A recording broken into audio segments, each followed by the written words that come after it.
Herra, við Kiddi kynntumst í Djúpulauginni, þeim merka þætti, árið 2002. Já, ég var sérst að spyrja 3 stráka og valdi svo einn sem var Kiddi.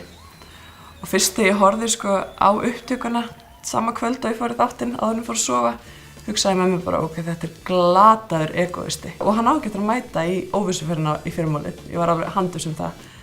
Svo bara leiði að komin í bílinn og leiði við settist og kynntum okkur svona pínu og vandræðalegt eitthvað. Þá bara hættum við ekki að tala eins og ástfangnir úlingar hann strax.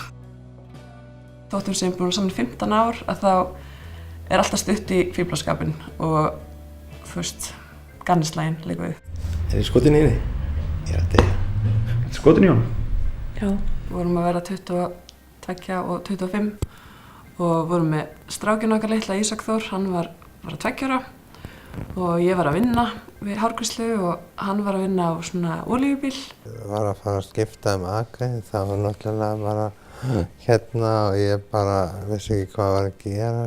Og allt í henni finnur hann svona að það er að koma eitthvað yfir sig og segir Ísak að koma, ekki vera að hlaupa eitthvað í burtu. Og svo mann ekkert meira fyrir hann svona ranka við sér og þá var hann með eitthvað í munninum og spýtir út úr sér og þá átti hann sig að hann var að tyggja sígarettuna. Og þá tékkar maður á sér. Enda með að ég fyrir til læknis að þetta búið að gerast í 3 mánuði. Og þá fekk ég að vita að ég var með heilaæxli. Við vorum búin að ákveða áður en að greindist að gifta okkur sumarið 2007 og það var mjög í mér að ég væri ekki að giftast honum af því að hann væri komið með heilaæxli og var alltaf að segja það við fólk bara ég átti ekki að þenni veikur. Ég er að giftast honum af því ég elska hann. Þá var tekinn helmingurinn í aðgerð, annar heilauppskurðum sem var í nóvember 2007 og svo við tók 30 skipta geislameðferð og svo var 1 mánuður þannig á milli sem að hann hafði pásu og svo byrjaði lyfjameðferð í 8 mánuði. Kiddi fer í tékk 2009 í janúar til að athuga hver staðan væri á æxlinu og þá kemur í ljós að það er bara nánast allt horfið. Þannig að lyfjameðferðin og geislameðferðin voru að virka. Svo bara hélt lífið sitt vanagang og í svona janúar 2015 þá tek ég eftir miklum breytingum hjá honum. Byrjaði að spá í hann var orðinn svona hvassari og ekki enga þolinmæði og svona ólíkur sjálfum sér. Þá spyr ég Símon Elí að hann er komið með æxli aftur.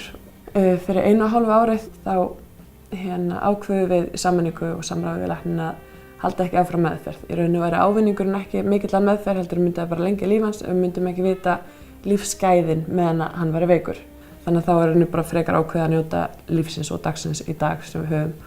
Og við vorum svo ótrúlega heppin að það er bara yndislegt fólk í kringum okkur og það var haldin söfnun fyrir okkur og við gátum farið til útlanda saman fjölskyldan og fórum með þyrluflug og bara voru algjört ævintýri. Að þeir rauninni á margan hátt eru þau líka eiginlega búin að missa pappa sinn af því að það er svo langt síðan að hann tók þátt í þeirra lífi.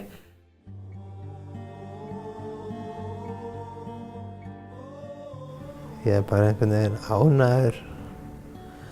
Því ég er ekki hræddur við að deyja. Allir sem fæðast þeir deyja. Ég vil hafa jarðarförina sem fallega, skemmtilega og það eru bjór. Já. Þið megið drekka eins og þið viljið af því að ekki þarf ég að borga það.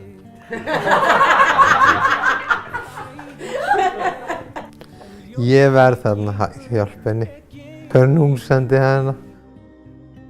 Mér langar svo að segja svo mikið við hana. Ég elska hana svo mikið að það hálfa verði nóg. Ég held að hún með þess að viti það. Og þakka henni fyrir allan tíman sem við erum búin að vera saman. Ég held að það sé það sem ég langar að segja henni. Krakkar mínir, ég var eftir að sakna ykkar líka. En ég hef eftir að hitta ykkur einhvern tímann. Ég er svo ruglaður, ég held það. En eins og ég segi við fólk að allir sem fæðast á jörðinni eiga að njóta lífsins. Það veit enginn. sofandi ég geng